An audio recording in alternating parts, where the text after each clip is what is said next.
नमस्कार विद्यार्थियों। आज का हमारा टॉपिक है सूर्याभिताप एवं पृथ्वी का ऊष्मा बजट। सामान्य रूप से सूर्याभिताप को समझने के लिए हम ये कह सकते हैं कि अंग्रेजी भाषा में इंसोलेशन शब्द इन प्लस सोल प्लस एशन अर्थात इनकमिंग सोलर रेडिएशन का संक्षिप्त रूप है। अर्थात सूर्य से विकिरण ऊर्जा का जो भाग पृथ्वी की ओर प्रवाहित होता है उसे सूर्याभिताप या आतपन कहते हैं। यानी पृथ्वी की ओर जितना भी विकिरित सूर्य ऊर्जा का भाग हमें प्राप्त होता है वह सूर्याभिताप कहलाता है। पृथ्वी तथा वायुमंडल को ऊष्मा जो है वह सूर्य से ही प्राप्त होती है। केंद्रियों के अनुसार सूर्य लगातार जिस ऊर्जा को प्रसारित करता है वह सौर शक्ति कहलाती है। दूसरे एक विद्वान हुए हैं बॉयर्स के अनुसार सूर्याभिताप वह दर है जहां पृथ्वी के क्षैतिजीय सतह द्वारा प्रत्यक्ष विकिरण ऊष्मा प्राप्त होती है। यानी पृथ्वी के जो क्षैतिज सतह है उस पर जितनी भी प्रत्यक्ष ऊर्जा सूर्य की प्राप्त होती है उसे हम सूर्याभिताप कहते हैं। त्रिवार्था के शब्दों में लघु तरंगों के रूप में संचालित और 1,86,000 मील प्रति सेकंड की गति से भ्रमण करती हुई प्राप्त सौरिक ऊर्जा को ही सूर्य विकिरण या सूर्याभिताप कहते हैं। धरातल पर सूर्याभिताप जो है वह रश्मियों के रूप में यानी किरणों के रूप में प्राप्त होता है। इन रश्मियों का निर्माण विभिन्न लंबाई वाली तरंगों से होता है। सूर्य के तल से ऊर्जा का विकिरण विद्युत चुंबकीय तरंगों के द्वारा होता है। इसे पृथ्वी तक पहुंचने में 8 मिनट और 20 सेकंड लगते हैं। सूर्य धरातल के प्रति वर्ग इंच से लगभग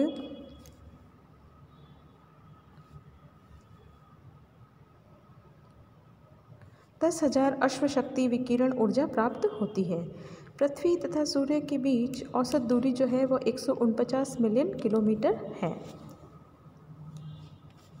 फिर है सूर्य का व्यास पृथ्वी के व्यास से लगभग 100 गुना अधिक है, जबकि आयतन में यह पृथ्वी से लगभग 100,000 गुना अधिक है। सूर्य के धरातल का तापमान 6,000 डिग्री सेल्सियस अथवा 11,000 डिग्री फ़ारेनहाइट है, जबकि सूर्य के केंद्रीय भाग का तापमान लगभग 5 करोड़ डिग्री फ़ारेनहाइट बताया जाता है। पृथ्वी के वायुमंडल का औसत तापक्रम जो है वह 250 डिग्री के यानी -23 डिग्री सेंटीग्रेड तथा पृथ्वी के धरातल का औसत तापक्रम लगभग 283 डिग्री के या 10 डिग्री सेल्सियस होता है। 1 डिग्री सेल्सियस बराबर के -273 डिग्री होता है। विद्युत चुंबकीय तरंगों का माप जो है वह माइक्रोन में किया जाता है।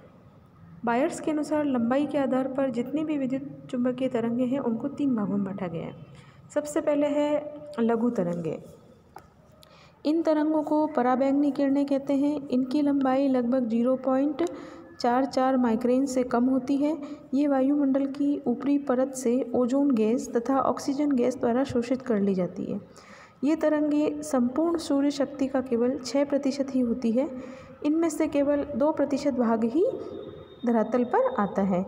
यानी जो लघु तरंगें हैं वह 6% शक्ति सूर्य से हम प्राप्त करते हैं, लेकिन अवशोषित होते होते पृथ्वी पर पहुंचने के समय 2% भाग ही पृथ्वी तक आ सकता है। फिर है मध्य तरंगें। ये कुल सूर्य शक्ति का 52% होती है, जो 0.44 से 0.84 माइक्रोन के बीच की लंबाई की होती है। यह सफ़ेद रंग की होती है, कभी कभी 7 रंगों में भी दिखाई देती है। इन तरंगों के द्वारा वायुमंडल गर्म नहीं होता, यानी मध्य तरंगों के द्वारा वायुमंडल को गर्मी प्राप्त नहीं होती है। फिर है लंबी तरंगें। लंबी तरंगें संपूर्ण सूर्य की 42% होती है, जिनकी लंबाई 0.84 माइक्रोन से कुछ बड़ी होती है। इसके बाद है सौर स्थिरांक।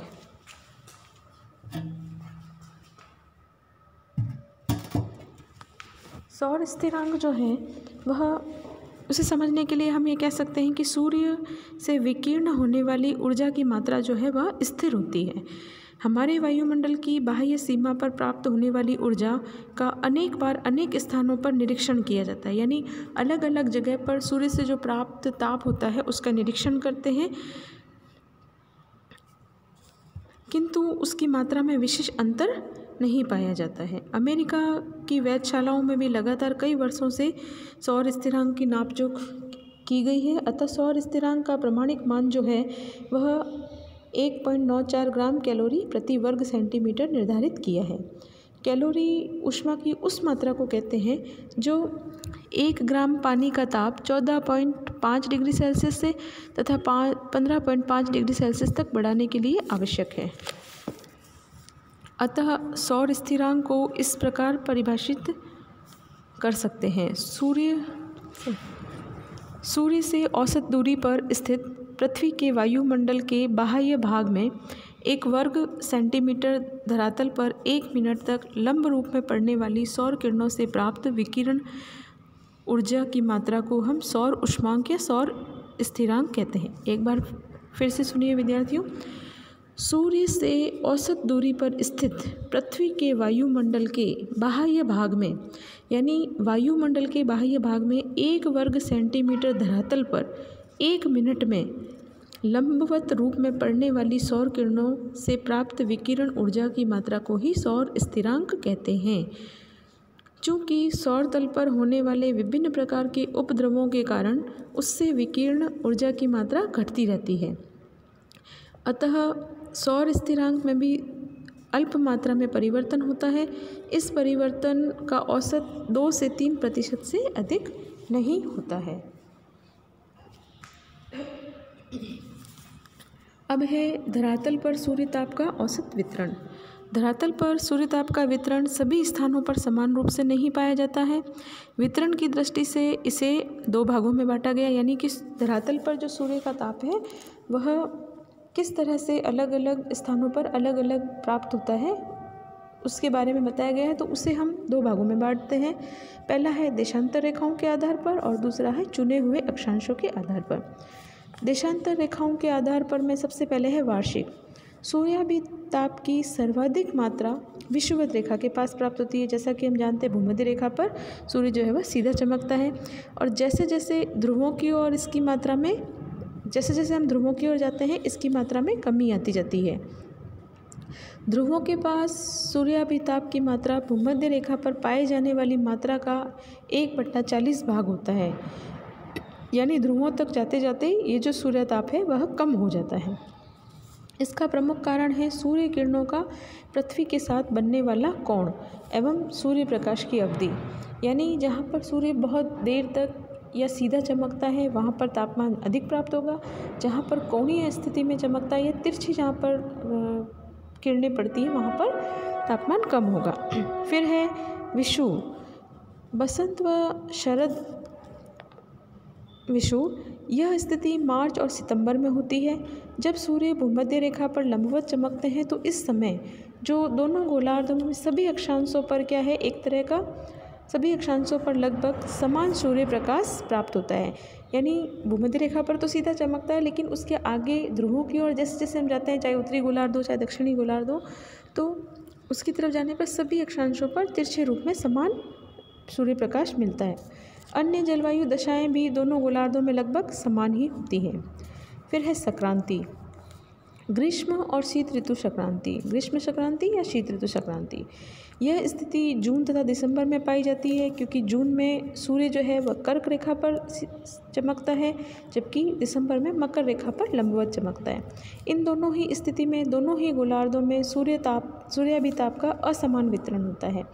ग्रीष्म संक्रांति के समय जब सूर्य उत्तरी गोलार्ध में कर्क रेखा पर लंबवत होता है, उस समय ध्रुवों पर दिन की अवधि सर्वाधिक होती है, जबकि सर्वाधिक सूर्याभिताप 40 डिग्री के अक्षांश के आसपास होता है। दूसरा है चुने हुए अक्षांशों के आधार पर।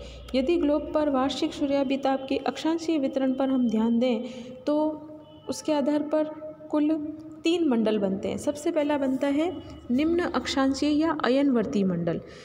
इसका विस्तार कर्क और मकर रेखाओं के बीच में पाया जाता है, यानी जहाँ कर्क रेखा है वहाँ से शुरू होकर मकर रेखा तक, और जहाँ मकर रेखा है वहाँ से शुरू होकर कर्क रेखा तक निम्न अक्षांशीय या अयनवर्तीय भाग पाए जाते हैं। तो इसमें दिसंबर व जनवरी में लगभग 400 इकाई सूर्याभिताप की मात्रा इस क्षेत्र को प्राप्त होती है, जबकि मार्च व सितंबर में लगभग 500 इकाई सूर्याभिताप की मात्रा प्राप्त होती है। इस प्रकार संक्रांति और विषुव के बीच लगभग 100 इकाई सूर्याभिताप की मात्रा में अंतर पाया जाता है। सूर्य के उत्तरायण तथा दक्षिणायन होने के कारण इस मंडल में प्रत्येक स्थान पर सूर्य की किरणें वर्ष में 2 बार लंबवत पड़ती है। उत्तरायण और दक्षिणायन से मतलब, जैसा कि मैंने पहले बताया, कभी कर्क रेखा पर सूर्य सीधा चमकता है, कभी मकर रेखा पर सीधा चमकता है, जिस कारण प्रत्येक स्थान में वर्ष में 2 बार अधिकतम या वर्ष में 2 बार न्यूनतम सूर्याभिताप प्राप्त होता है। इसको छोड़कर वह भाग जहाँ वर्ष भर उच्च तापक्रम रहता है एवं इसे ऋतु परिवर्तन कम पाया जाता है। फिर है मध्य अक्षांशीय मंडल। इसका विस्तार जो है वह भूमध्य रेखा से 23.5 डिग्री से 66.5 डिग्री अक्षांश के बीच में पाया जाता है।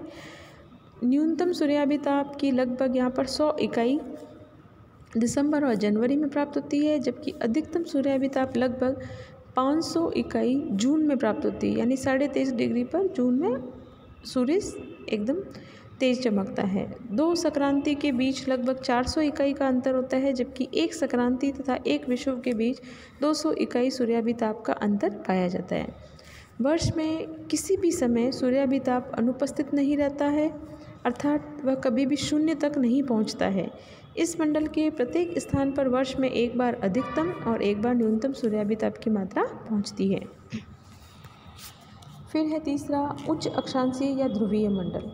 इसका विस्तार 66.5 डिग्री से 90 डिग्री अक्षांश के मध्य दोनों गोलार्धों में पाया जाता है। मार्च से सितंबर के मध्य सूर्याभिताप की मात्रा 0 इकाई से भी अधिक पाई जाती है, यानी मार्च से सितंबर में जो है वह 0 से भी कम पाई जाती है यहाँ पर तापमान, जबकि अन्य महीनों में यह 0 से भी कम होता है। जून में अधिकतम 300 इकाई की सूर्याभिताप मात्रा प्राप्त होती है। एक संक्रांति और एक विषुव के बीच लगभग 300 इकाई का अंतर पाया जाता है। यहाँ वर्ष में 1 बार उच्चतम और 1 बार न्यूनतम सूर्याभिताप प्राप्त होता है।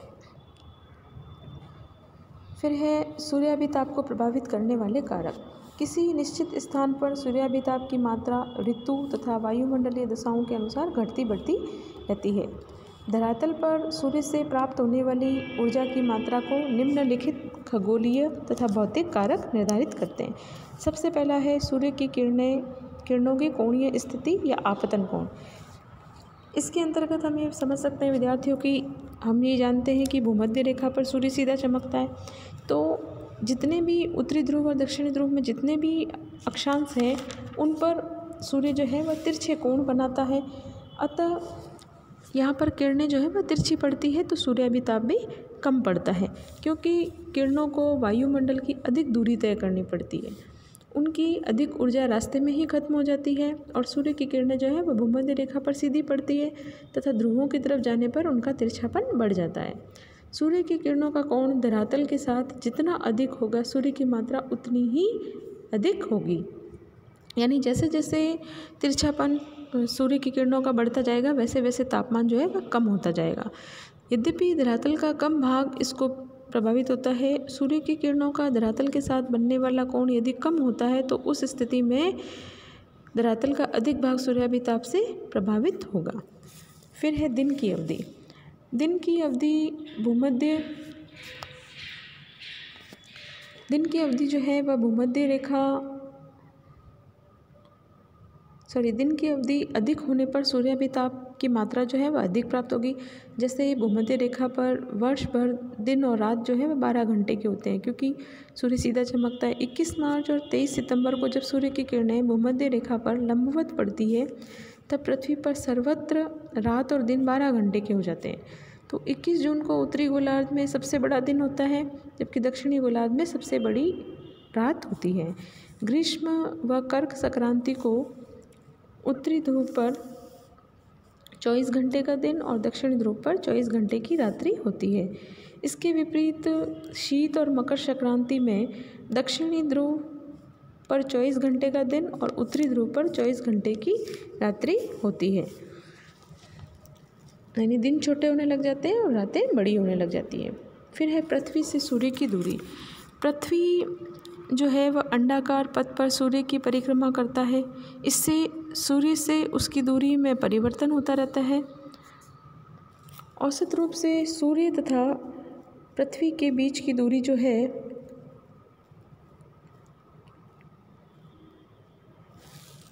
14 करोड़ 9 लाख किलोमीटर है।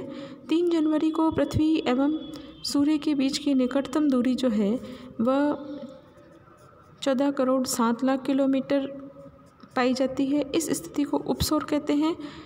और 4 जुलाई को सूर्य तथा पृथ्वी के बीच अधिकतम दूरी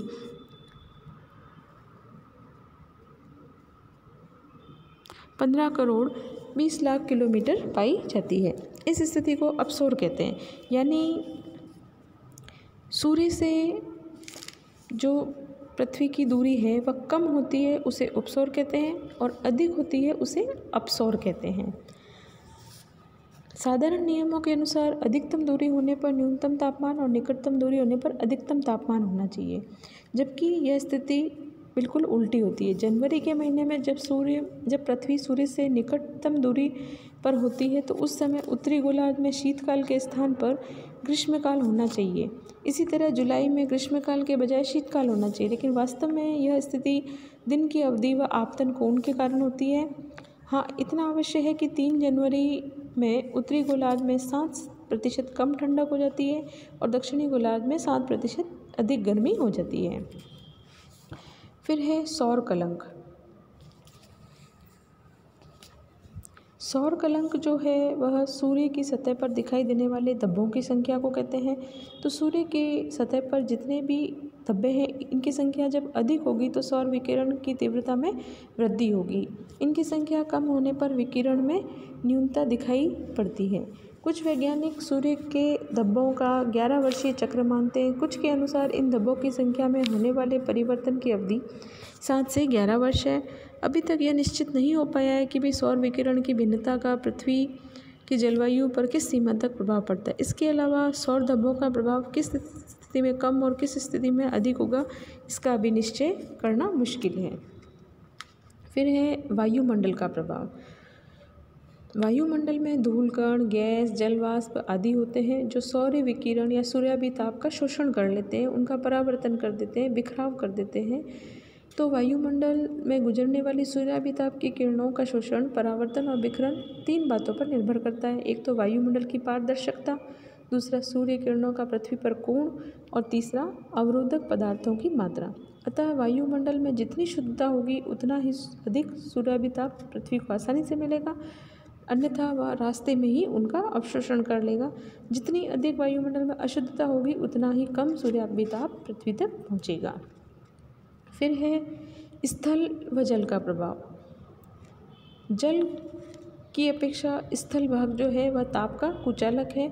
इस कारण जल भाग में सूर्याभिताप अधिक गहराई तक पहुंचता है, यानी जल जल्दी अवशोषित करता है ताप को, एवं स्थल भाग पर यह कम गहराई तक प्रवेश कर पाता है। इसके अतिरिक्त स्थल की अपेक्षा जल में अनेक क्रियाएं जैसे धाराओं का चलना, ज्वार भाटा, ड्रिफ्ट आदि होती रहती है। जल पर जल वाष्प की अधिक मात्रा पाई जाती है जो सूर्याभिताप की मात्रा को अवशोषित करती है। अतः स्थल भाग जल की तुलना में जल्दी गर्म होता है। फिर है धरातल का रंग और स्वरूप। धरातल के रंग और स्वभाव के अनुसार सूर्याभिताप भिन्न भिन्न मात्रा में प्राप्त होता है। यदि वनस्पति के कारण धरातल का रंग हरा है तो वहाँ सूर्याभिताप कम प्राप्त होगा। इसके अतिरिक्त यदि धरातल का रंग लाल है तो यहाँ सूर्याभिताप अधिक मात्रा में होगा। इसलिए धरातलीय स्वरूप जैसे पर्वत, पठार,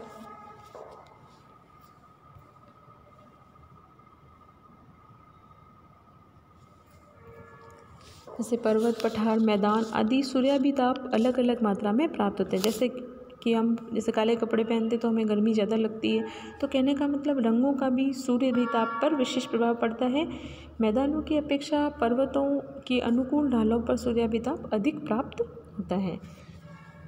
तो ये तो था विद्यार्थियों सूर्याभिताप का अर्थ और उसे प्रभावित करने वाले कारक। धन्यवाद विद्यार्थियों।